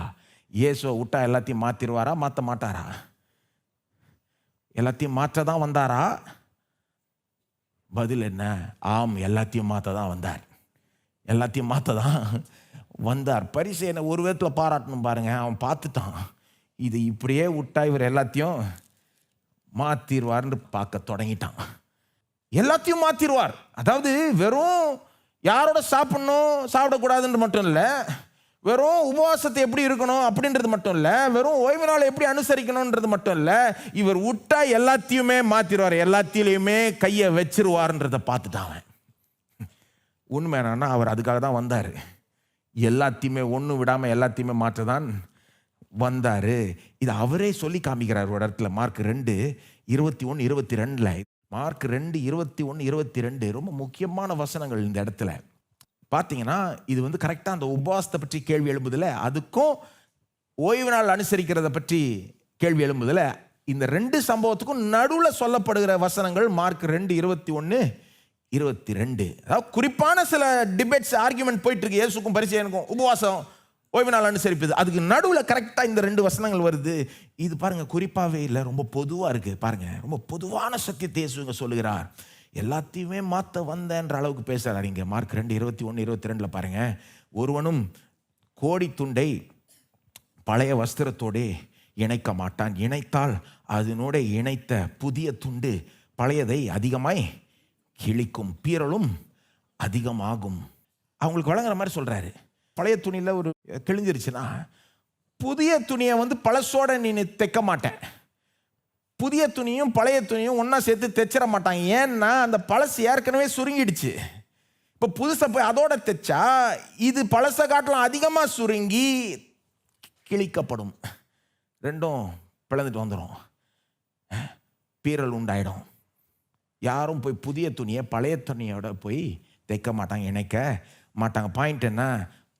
புதுசை பழசோட சேர்க்க முடியாது. 22 இன்னொரு உவமை சொல்கிறார், இன்னொரு விதமான ஒரு உதாரணத்தை கொடுக்குறார். ஒருவனும் அவங்களுக்கு வழங்குற மாதிரி உதாரணம் பாருங்க. இன்றைக்கி நம்ம பார்க்குறதுக்கு ஒரு மாதிரி இருக்குது, ஆனால் அவனுக்கு வழங்குற மாதிரி உதாரணம். 22 ஒருவனும் புது திராட்சை ரசத்தை பழந்துருத்திகளில் வார்த்து வைக்க மாட்டான், வார்த்து வைத்தால் புது ரசம் துருத்திகளை கிழித்து போடும், ரசமும் சிந்திப்போம், துருத்திகளும் கெட்டுப்போம்.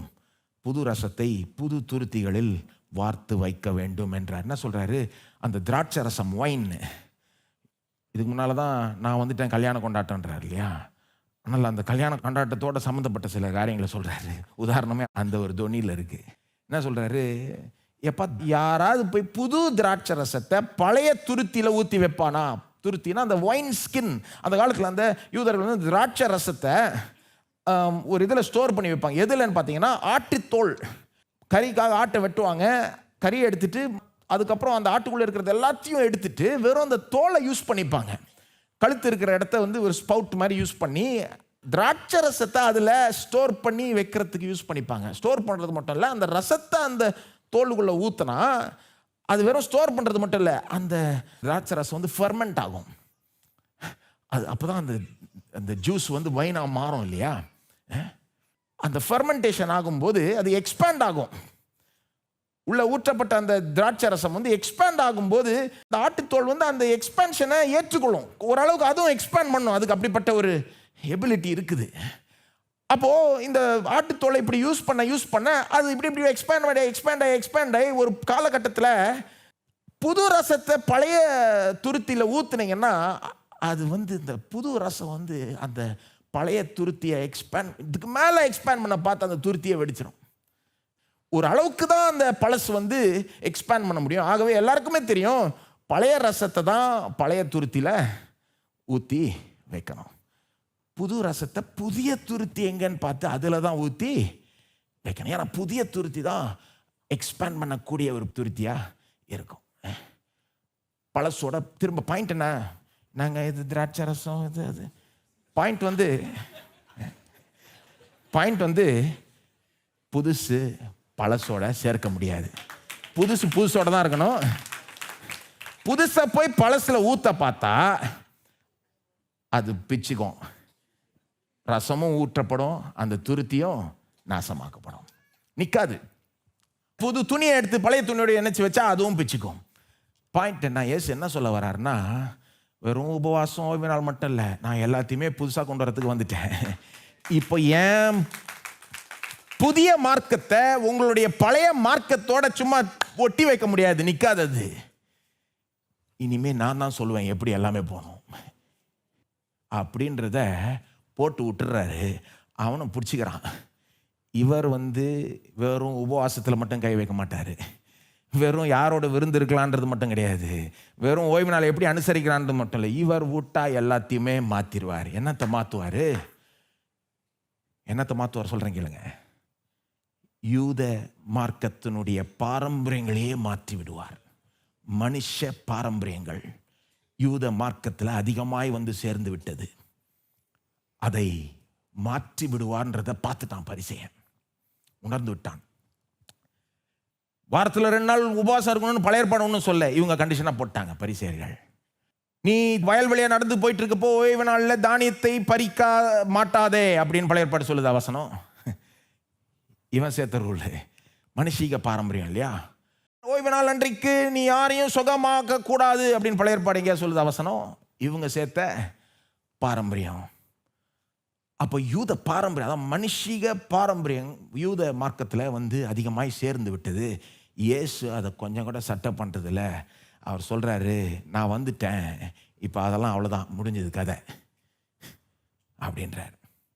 இது மட்டும் கிடையாது, பலவிதமான யூத மார்க்கத்தினுடைய மனுஷீக பாரம்பரியங்களை இயேசு தூக்கி எறிய போகிறார். அது மட்டும் இல்லை, இப்போ அடுத்து சொல்கிறது தான் இன்னும் பெரிய விஷயம். வெறும் யூத மார்க்கத்தில் மனுஷனால் சேர்க்கப்பட்ட பாரம்பரியங்கள் மட்டும் இல்லை, பழைய ஏற்பாட்டையே புதுசாக்கும்படி வந்திருக்கிறார். இப்போ நம்ம பேசுறது வெறும் யூத மார்க்கத்தில் மனுஷன் சேர்த்த பாரம்பரியம் மட்டும் இல்லை, தேவன் கொடுத்த பழைய ஏற்பாட்டையே புதுசாக்கும்படி வந்திருக்கிறார். உங்க பைபிளில் ஃபர்ஸ்ட் செக்ஷனுக்கு பேர் பழைய ஏற்பாடு இல்லையா? 2வது செக்ஷனுக்கு பேர் என்னங்க? பழைய ஏற்பாடு ஸ்லைட்லி அப்டேட்டட்ன்ற சொல்றதா டைட்டில்? புதிய ஏற்பாடு தானே இருக்கு டைட்டில். அல்லது பழைய ஏற்பாடு வெர்ஷன் 2.0 சொல்லுதா? யோசித்து பாருங்க. இப்போ நான் விளையாட்டில் மட்டும் இல்லை, கொஞ்சம் யோசித்து பாருங்க. ஏன் நம்ம பைபிளில் பழைய ஏற்பாடுன்றது வந்து உடன்படிக்கை. பழைய உடன்படிக்கை, புதிய உடன்படிக்கை. ஏன் அப்படி இருக்கு? வெறும் பழைய ஏற்பாடை, பழைய உடன்படிக்கையை கொஞ்சம் அப்டேட் பண்ணிட்டு விட்டுட்டு போறதுக்கு வரல அவர். பழைய உடன்படிக்கை, பழைய ஏற்பாட்டையே புதுசாக்கும்படி கொண்டு வந்திருக்கிறார். இதெல்லாம் பிறகு செய்ய போறாரு. பரிசேயன் வந்து கொஞ்சம் லேசா பார்க்க தொடங்கிட்டான். அதனால தான் கொஞ்சம் அவனை பாராட்டணும். விட்டா எல்லாத்தையும் மாற்றிடுவார் பாய்வர். ஏன் இப்படி சொல்றேன்? பழைய ஏற்பாட்டை புதுசாக்குறாருன்னா, பழைய ஏற்பாட்டை நிறைவேற்றுவதன் மூலமாய் புதுசாக்குறார். ஒரு காரியத்தை புதுசாக்கணும்னா ரெண்டு விதத்தில் புதுசாக்கலாம். அல்லது இப்படி சொல்றேன், ஒரு புதிய காரியத்தை இன்ட்ரடியூஸ் பண்ணா ரெண்டு விதத்தில் செய்யலாம். ஒன்று வந்து பழசை ஒழிச்சிடலாம், அல்லது பழசை நிறைவேற்றுவதன் மூலமாய் அதை புதுசுப்படுத்தலாம். இயேசு வந்து யூத மனுஷிக பாரம்பரியங்களை அப்படியே ஒழிச்சிடுறாரு. ஆனா பழைய ஏற்பாட்டை ஒழிக்க வரல அவர். பிரமாணத்தை ஒழிக்கும்படி வரல, அதை நிறைவேற்றும்படி வந்தார். ஆனா அதை முழுமையாய் நிறைவேற்றும் போது அது எப்படி ஆயிடுதுன்னா, கடைசியில் பார்க்கும்போது ரொம்ப புதுசா தெரியுது. ஒரு பிரசங்கர் அதை விளக்கி சொல்றார். ஒரு விதையை நீங்க விதைச்சிங்கன்னா, அந்த விதை இப்படி இருக்கு, இவ்வளோ சைஸில் இருக்குன்னு வைங்க. அதை விதைக்கிறீங்க. அப்புறம் கொஞ்சம் காலம் வெயிட் பண்ணி பார்த்தா ஒரு ஆலமரம் உங்கள் கண்ணுக்கு முன்னால் நிற்குது. ஆலமரம் நின்ன பிறகு இன்னொரு ஆலமரனுடைய விதையை கொண்டு போய் உங்கள் கையில் அது பக்கத்தில் வச்சு பாருங்கள், இதுக்கும் அதுக்கும் எவ்வளோ தூரம்னு. நீங்களே சொல்லுவீங்க, அப்பா இது வேறங்க. ஆனால் இது இதிலிருந்து தான் வந்தது. அந்த மரம் அந்த விதையிலிருந்து தான் வந்தது. அந்த மரத்தில் இன்னைக்கு என்னென்ன நீங்கள் பார்க்குறீங்களோ அது எல்லாமே ஒரு சிறிய விதத்தில், மறைவான விதத்தில் அந்த விதைக்குள்ள புதைந்திருந்தது. ஆனால் அது முழுமையாக வெளிப்படும் போது அந்த அளவுக்கு பெருசா, அந்த அளவுக்கு வித்தியாசமா நிக்குது. நீங்க பார்த்தா இதுக்கும் அதுக்கும் சம்பந்தம் இல்லைன்ற அளவுக்கு நிக்குது. ஆனா இதுக்கும் அதுக்கும் சம்பந்தம் இருக்கு. ஒரு விதத்தில் பார்க்க போனா புதுசு. ஆனா எப்படி புதுசுன்னா, அந்த பழசு முழுமையாய் நிறைவேறும் போது அது புதுசா வந்து நிக்குது. இயேசு பழைய ஏற்பாட்டையே நிறைவேற்றுவதன் மூலமாய் புதுசாக்கும்படி வந்துட்டார். இவ்வளோ பரிசு எனக்கு புரிஞ்சிருக்காது. ஆனா இதெல்லாம் நடக்க போகுது, நடந்து விட்டது. ஆனால் தான் இன்றைக்கி பார்த்தீங்கன்னா மனுஷங்க பழைய ஏற்பாட்டு சட்டத்துக்கு சேர்த்த காரியங்களை மட்டும் இயேசு மாற்றிட்டாருன்னு மட்டும் கிடையாது. பழைய ஏற்பாட்டிலே எழுதப்பட்ட சில சட்டங்களையே நாம் இன்னைக்கு கை கொள்வது இல்லை. கவனிச்சிருக்கீங்களா? உதாரணத்துக்கு விருத்த சேதனம். பழைய ஏற்பாட்டில் ஒருத்தன் யூதன் ஆகணும்னா, கர்த்தருடைய ஜனத்தார் கூட்டத்தோடு சேரணும்னா, அவன் யூதனா பிறந்தாலும் சரி, மற்ற இனத்திலிருந்து யூதன் ஆகணும்னாலும் சரி, விருத்த சேதனம் இல்லாமல் முடியவே முடியாது. Circumcision. Whether you are born a Jew or you want to become a Jew, you have to be circumcised. ஆப்ஷனே கிடையாது, செஞ்சுதான் ஆகணும். நான் கேட்குறேன், இன்னைக்கு நாம் அதை செய்கிறோமா? கிடையாது. யாருங்க இதை நிறுத்துறதுக்கு அதிகாரம் கொடுத்தது? சிலர் சொல்லலாம் சீஷர்கள், பவுல். அவங்களுக்கு எங்க ஐடியா கிடைச்சது? இயேசுட்டு இருந்து தான் ஐடியா கிடைச்சது. ஓய்வு நாளுக்கே ஆண்டவர்னு சொன்னவர், சட்டத்துக்கே ஆண்டவர், இனி சட்டத்தை எப்படி கை கொள்ளணும்னு போதிச்சு விட்டு போயிட்டார். அதாவது விருத்த சேதனம் ஏன் இன்னைக்கு செய்யறது இல்லைன்னா அதுக்கு அர்த்தம் இருக்கு. முதல்ல இயேசுனுடைய அதிகாரத்தை புரிஞ்சுக்கணும், அப்புறம் தான் அவர் கொடுக்குற அர்த்தத்தை புரிஞ்சுக்கணும். இயேசுக்கு எல்லாத்தையும் மாற்றுவதற்கு அதிகாரம் உண்டு, ஆனால் மாற்றுறதுக்கு காரணமும் உண்டு. ஏன் விருத்த சேதனம் செய்யறது இல்லைன்னா, இயேசு அந்த விருத்த சேதனத்தினுடைய ஆழமான அர்த்தத்தை நிறைவேற்றுகிறார். அதாவது அதனுடைய நோக்கமே என்ன? விருத்த சேதனமுடைய நோக்கமே என்ன? உனக்கு இருதயத்தில் விருத்த சேதனம் அவசியம். தேவனுடைய ஜனத்தோட சேரணும்னா இருதயத்தில் ஒரு விருத்த சேதனம் நடக்க வேண்டும்னு சொல்றது தான் அதனுடைய நோக்கம். இயேசு அந்த நோக்கத்தை விளக்கி விட்டார், நிறைவேற்றி விட்டதுனால இப்போ அந்த விருத்த சேதனம் செஞ்சு பிரயோஜனம் கிடையாது. அது வந்து யூத மக்களை மற்ற இடத்தார்ந்து பிரிக்கிற ஒரு காரியமாய் ஆகிவிட்டது. இப்போ அதை நிறுத்தி விட்டு உண்மையான ஆழமான விருத்த சேதனம் நடக்கட்டும்ன்றார் இயேசு. அது ஆவியானவர் மட்டும்தான் செய்ய முடியும். மறுபிறப்பில் நடக்கிற ஒரு காரியம். அது ஒரு உதாரணம். யாரை கேட்டுங்க அதை செய்யாம நம்ம விட்டோம்? இயேசுங்க. இன்னொரு உதாரணம், உணவு சட்டத்திட்டங்கள், உணவு சம்மந்தப்பட்ட சட்டத்திட்டங்கள். பழைய ஏற்பாட்டில் எவ்வளோ சட்டத்திட்டங்கள் இருக்குது தெரியுமா? உணவு சம்மந்தப்பட்டு நீங்கள் எல்லாத்தையும் சாப்பிட முடியாது, எல்லா விதமான கறியும் சாப்பிட முடியாது, இந்த மாதிரிலாம் சட்டத்திட்டங்கள் இருக்குது. சில தான் சாப்பிடணும், சில சாப்பிடக்கூடாது, இப்படி தான் ப்ரிப்பேர் பண்ணணும், இப்படி தான் சமைக்கணும், எல்லாம் எவ்வளோ ரூல்ஸ் இருக்குது. மார்க் 7ஆம் அதிகாரத்தில் இன்னும் கொஞ்சம் தூரத்துக்கு கழிச்சு பரிசேயன் பாருங்க, கொஞ்சம் பார்த்துதான் இதை. மார்க் 7ஆம் அதிகாரத்தில் இயேசு எல்லா உணவும் ஓகேன்ட்டார். அவருக்கு அதிகாரம் உண்டு அதை சொல்றதுக்கு. ஏன் முதல்ல அதிகாரம் இருக்குன்றதை புரிஞ்சுக்கோங்க. ரெண்டாவது விளக்கம் மார்க் 7 விளக்கம் கொடுக்குறாரு. ஏன்னா உள்ள போறது ஒரு மனுஷனை தீட்டுப்படுத்துறது இல்லை, அவனுடைய இருதயத்திலிருந்து வெளியே வர்றது தான் தீட்டுப்படுத்துது அப்படின்னு விளக்கம் கொடுத்து எல்லாமே ஓகே அப்படின்றாரு. இவ்வளோ பெரிய வித்தியாசம், ஐயோ பெரிய மாற்றம். யூத மார்க்கத்தில் எல்லாமே ஓகேன்னா என்ன வருது? இன்னொரு உதாரணம் கொடுக்குறேன். பழைய ஏற்பாட்டே புதுசாக்கும்படி வந்தார். பலிகள் செலுத்தணும்னு எத்தனை சட்டத்திட்டங்கள் இருக்குங்க பழைய ஏற்பாட்டில். யாரை கேட்டு இதெல்லாம் நம்ம நிறுத்தணும்? இன்றைக்கி நம்ம பலி செலுத்திட்டு இருக்கோமான்னு நான் கேட்குறேன். அந்த காலத்தில் நீங்கள் தேவாலயத்துக்கு போனீங்கன்னா ஒவ்வொரு நாளும் பலிகள் செலுத்தப்படும். இன்றைக்கி நீங்கள் சபைக்கு வரீங்கன்னா பலி, இங்கே ஆடு எதாவது பார்க்குறீங்களா? பலி செலுத்தப்படுதா? கிடையாது. ஏன்? யாரை கேட்டு நம்ம நிறுத்தணும்? எப்படி நிறுத்தலாம்னா இயேசுடைய அதிகாரத்தினால தான். அதுக்கு காரணமும் உண்டு. ஏன்னா எல்லா பலிகளினுடைய அர்த்தமும் என்னது? ஒரு நாள் இயேசுவே வந்து சிலுவையில் பலி ஆவார். எல்லா பலியும் அதை போதிக்கிறது தான் இருக்கு. அதுக்கு ஒரு நிழலாட்டமாக தான் இருக்கு. இப்போ நிஜம் வந்ததுனால நிழலாட்டத்துக்கு அர்த்தம் இல்லாமல் போயிடுது. நிஜத்தை புரிஞ்சுக்கிறதுக்கு வேணா நிழலாட்டத்தை படிச்சுக்கலாமே ஒழிய, இப்போ போய் நிழலாட்டத்தை செஞ்சா, பலியில் செஞ்சா இவருடைய பலியே ஏற்றுக்கொள்ளாதது போல இருக்குது இல்லையா? அதனால தான் நம்ம இந்த மாதிரி பழைய ஏற்பாட்டில் இருக்க பல காரியங்களை இயேசு மாற்றி விட்டார். எந்த அளவுக்கு ஆயிடுச்சுன்னா, இப்போ ஒரு மனுஷன் இயேசு இல்லாமல் பழைய ஏற்பாட்டை போய் வாசித்தானா புரியவே புரியாது.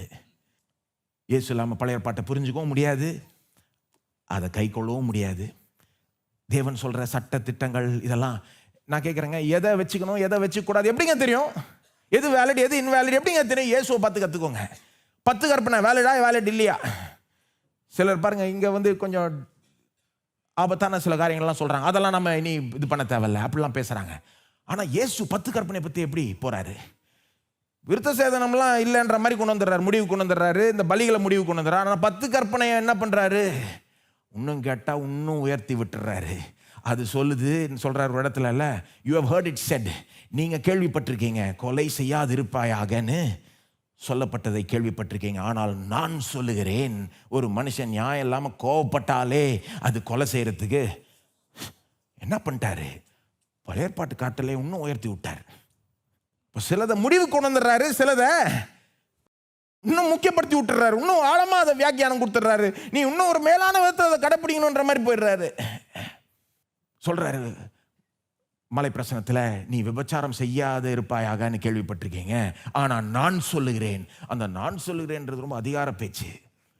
ஆனால் நான் சொல்லுகிறேன், ஒரு ஸ்திரீயை இச்சையோட பார்த்தாலே இருதயத்தில் விபச்சாரம் செஞ்ச மாதிரி. என்ன பண்ணுறாரு? சில சட்டத்திட்டங்களை இன்னும் ஒரு மாதிரி முக்கியத்துவம் கொடுத்து விட்டுறாரு. சிலதை வந்து நிறைவேற்றுவதன் மூலமாய் சிலதை எப்படி நிறைவேற்றுறாரு? முடிவுக்கு கொண்டு வந்துடுறாரு. சிலதை எப்படி நிறைவேற்றுறாரு? அதனுடைய உண்மையான மேலான அர்த்தத்தை வெளிப்படுத்தி நம்மளை கடைப்பிடிக்க சொல்லுகிறார். அது எப்படி கடைப்பிடிக்கிறதுலாம் போன வாரம் பார்த்தோம். அது பாரமாக ஆகிடக்கூடாது, நமக்கு ஒரு ஆசீர்வாதமாய் இருக்கணும் இல்லையா? அதெல்லாம் போன வாரம் பார்த்தோம். சட்டத்திட்டங்கள் உங்களுக்கு பாரமாக இருக்குன்னா போன வாரம் செய்தி கேட்டு பாருங்க. ஸோ இந்த பரிசேயர் பாருங்க, இயேசுவை வெறுக்கிறாங்க இல்லையா? ஆனால் வெறுக்கிறதன் மூலமாக இயேசுவை பற்றி ஒரு உண்மையை வெளிப்படுத்துறாங்க. என்ன உண்மை? இவர் வந்து எல்லாத்தையுமே மாற்ற வந்துட்டார். கரெக்ட், எல்லாத்தையுமே மாற்ற வந்துட்டார். இன்றைக்கி நம்முடைய வாழ்க்கையில் அவர் அனுமதிக்கும் போது எல்லாத்தையும் மாற்ற பார்ப்பார் இல்லையா? அதனாலே அனுமதிக்கலாம். ஸோ எதையும் விட மாட்டார். நம்மளை மாற்ற பார்ப்பார், குடும்பத்தை மாற்ற பார்ப்பார், எல்லாத்தையும் வேலையை மாற்ற பார்ப்பார், எல்லாத்தையும் கை வைப்பார், எல்லாத்துலேயும் நுழைவார். ஆனால் நுழையிறது நல்லது இல்லையா? ஏன்னா நம்மளை விட்டால் நாமளே நாசம் பண்ணுவோம். நம்முடைய வாழ்க்கையை நடத்திக்கிறதுக்கு நமக்கு அதுக்கு ஏற்ற ஞானமோ எல்லாம் இல்லை பாருங்க. நம்ம அதை ஒத்துக்கொள்கிறோம். இயேசுவே நீர் வாரும், இயேசுவே நீர் ஆளும், இயேசுவே நீர் எனக்கு போதும், எல்லாத்தையும் மாற்றுவீராக அப்படின்னு இடம் கொடுக்குறோம். இருதயத்திலிருந்து வானம் வரைக்கும் எல்லாத்தையும் மாற்றி விட்டுருவார். கடைசியில் ஒரு நாள் புதிய வானம் புதிய பூமி ஆகிவிடும். அப்போ பரிசேயர்கள் அவரை வெறுக்கிற ஜனங்க இந்த உண்மையை வெளிப்படுத்துறாங்க. என்னது? இவர் எல்லாத்தையும் மாற்ற வந்துட்டாரே. நாம சொல்லுகிறோம் நல்ல செய்தி, எல்லாத்தையும் மாற்ற வந்துட்டார். அவரை விரும்புகிற கூட்டமும் அவரை பற்றி ஒரு உண்மையை வெளிப்படுத்துது. அது என்ன உண்மை? அவரை விரும்புறது அந்த திரளான ஜன கூட்டம் இருக்கு பாருங்க, அதிகமாக விரும்பி அவர் பின்னால் அலைஞ்சு போகிறாங்க. அவங்களும் ஒரு உண்மையை வெளிப்படுத்துகிறாங்க. என்னது? இவர் என் தேவைகளை சந்திக்க வல்லவர், நல்லவர். இவர்கிட்ட போனால் நம்முடைய தேவைகளை சந்திச்சிருவார்ன்ற உண்மையை வெளிப்படுத்துகிறாங்க அவங்களும். இந்த கூட்டமும் வெளிப்படுத்துது. இந்த கூட்டமும் இயேசு மேலே லைட்டை போட்டு காண்பிக்கிறாங்க நமக்கு. இந்த கூட்டம் என்ன காண்பிக்குது? இவர்கிட்ட போனால் தேவைகளை சந்திச்சிருவார், நம்முடைய பிரச்சனைகளை தீர்த்து தருவார். அதுவும் கொஞ்சம் நஞ்சம் பேர் கிடையாது, அநேகருக்கு இதை செய்வார். எல்லாம் சொல்லுங்க, அநேகர். மார்க் 3 அந்த 9ஆம் வசனத்தில் அவர் அநேகரை சொஸ்தமாக்கினார். எல்லாம் சொல்லுங்க, அநேகரை சொஸ்தமாக்கினார். எல்லாம் சொல்லுங்க, திரளான ஜனங்கள். ஏன் அப்படி சொல்லப்பட்டிருக்குன்னா, எப்படி ஆரம்பிச்சுது? ஒரு இடத்துல ஆரம்பிச்சுது, ஒரு பிரசங்கம், ஒரு சுகம், ஒரு விடுதலை. ஆனால் எங்கே போய் முடியுது? அநேகர். 1-2 பேரோட நிறுத்திட மாட்டார் இயேசு. அவர்கிட்ட வர எல்லாரையுமே சொஸ்தமாக்குவார். அவர்கிட்ட வர எல்லாருக்கும் உதவி செய்வார். அநேகருக்கு ரட்சிப்பை கொடுக்கும்படி, சுகத்தை கொடுக்கும்படி, விடுதலையை கொடுக்கும்படி, புது வாழ்வை கொடுக்கும்படி, ஒரு புதிய ஆரம்பத்தை கொடுக்கும்படி தான் வந்தார். நிறைய பேர் அவர்கிட்ட வரலாம். இன்றைக்கி பாருங்கள் எவ்வளோ பேர் இருக்கீங்க. ஒரு சண்டே ஈவினிங்கில் நம்மளை மட்டும் இல்லை, எத்தனையோ கோடிக்கணக்கான மக்களுக்கு இயேசு உதவி செஞ்சிருக்கிறார், தொடர்ந்து செய்வார்ன்ற உண்மை இங்கே வெளிப்படுது இல்லையா? அவருடைய பூல ஊழியத்திலையும் அப்படிதான் நடந்தது, இன்றைக்கும் அப்படிதான் நடக்கும். நீங்கள் யாராக இருந்தாலும் ஒன்றும் இல்லை, எனக்கு இயேசு தேவைங்க, இயேசு என்னை நம்புவார்னு நம்பினீங்கன்னா போதும், உங்களுக்கு அவர் உதவி செய்வார். இயேசு எனக்கு உதவி செய்வார்னு நம்பினீங்கன்னா 2 காரியம்தான். எனக்கு அவருடைய உதவி தேவைங்க, செய்வாரா? எல்லாரும் சொல்லுங்க, செய்வார். செய்ய வல்லவர், செய்ய நல்லவர். அவரால் செய்ய முடியும், செய்ய விரும்புகிறார். அதெல்லாம் ஏற்கனவே பார்த்துட்டோம் இல்லையா? அவரால் கூடாத காரியம் ஒன்றுமே இல்லை. எப்பேற்பட்ட வியாதியாக இருந்தாலும், எப்பேற்பட்ட பிசாசின் பிடியாக இருந்தாலும், எப்பேற்பட்ட பாவ வாழ்க்கையாக இருந்தாலும் அதிலிருந்து மீட்டெடுக்க வல்லவராய் இருக்கிறார். அவரோட லேச ஐக்கியம் கொண்டாலே போதும், பெருசாக மாற்றிடுவார். ஒரு தடவை உட்காந்து சாப்பிட்டாருன்னா போதும் இல்லையா? அவர்கிட்ட லேசாக போனாலே, நெருங்கினாலே போகணும், பெரிய சுகத்தை பெறலாம். இன்னைக்கு எப்படிங்க இயேசுகிட்ட போகிறது? அன்னைக்கு இயேசுவை தேடி 100 மைல் போனாங்க ஜனங்க. 100 மைல் பயணித்து போனாங்க. எப்படியாவது கிட்ட போயிடணும், எப்படியாவது தொட்டணும். இன்னைக்கு எப்படிங்க நீங்கள் இயேசு அண்டை சேருவது? ஒன்றும் இல்லைங்க, வாயை திறந்து இயேசுவே எனக்கு உதவி செய்யும் சொன்னீங்கன்னா போதுங்க. இயேசுவே என்னை ரட்சியம், இயேசுவே என்னை சுகமாக்கும், இயேசுவே என்னை இந்த இப்படிப்பட்ட பாவ வாழ்க்கையிலிருந்து மீட்டெடும், இயேசுவே என்னுடைய இந்த சூழ்நிலையை மாற்றும். வாயை திறந்து சொன்னீங்கன்னா போதும். ஏன் தெரியுமா? அவர் உயிரோடு இருக்கிறார். உங்களுடைய சத்தத்தை கேட்கிற உண்மையான தெய்வமாய் இருக்கிறார், இரக்கமுள்ள தெய்வமாய் இருக்கிறார். கர்த்தருடைய நாமத்தை தொழுது கொள்கிற யாவரும் ரட்சிக்கப்படுவார்கள். கர்த்தரின் நாமமே பலத்த துருகம், நீதிமான் அதற்குள் ஓடி. எப்படிங்க கர்த்தரின் நாமத்துக்குள்ளே ஓடி போகிறது? ஒரு இடத்துக்குள்ளே ஓடி போகலாங்க, சபைக்குள்ளே ஓடி வரலாம். அவருடைய நாமத்துக்குள்ளே எப்படி ஓடி போவீங்க? அவருடைய நாமத்தை விசுவாசத்துடன் நீங்கள் வாயை திறந்து உச்சரிச்சிங்கன்னா போதும், இயேசுவே. அது அவருடைய நாமத்துக்குள்ளே ஓடி போகிறது, அவருக்குள்ளாகவே ஓடி போகிறது. இயேசுவே எனக்கு உதவி செய்யும், அவ்வளோதாங்க. அவங்களும் பாருங்க, இயேசுவை பற்றி உண்மையை வெளிப்படுத்துகிறாங்க. 2 உண்மை வெளிப்பட்டிருக்கு. என்னது? வெறுக்கிறவங்க என்னத்தை காண்பிக்கிறாங்க? இயேசு எல்லாத்தையுமே மாற்ற வந்துட்டார். விரும்புகிறவங்க என்னத்தை காமிக்கிறாங்க? இவர் எல்லா தேவைகளையும் சந்திக்க வல்லவராய், நல்லவராய், போன தேவையை சந்திச்சிருவார். ஆனால் இந்த 2 கூட்டத்தாரை விட இன்னொரு கூட்டத்தார் இயேசுவை பற்றி ஒரு உண்மையை இந்த பகுதியில் வெளிப்படுத்துது. அதை சொல்லி முடிச்சிடுறேன். மார்க் 3 10 11 12 இந்த 2 கூட்டத்தாரனுடைய ரியாக்ஷனை பார்த்துட்டோம். அது மூலமாக இயேசுவை பற்றி என்ன உண்மை வெளிப்படுத்துகிறாங்கன்னு பார்த்துட்டோம். ஆனால் இன்னொரு கூட்டத்தார் இருக்குது, நம்ம பார்க்காதது. நம்ம பகுதி அங்கே தான் போய் முடியுது. மார்க் 3 11 12 பாருங்க.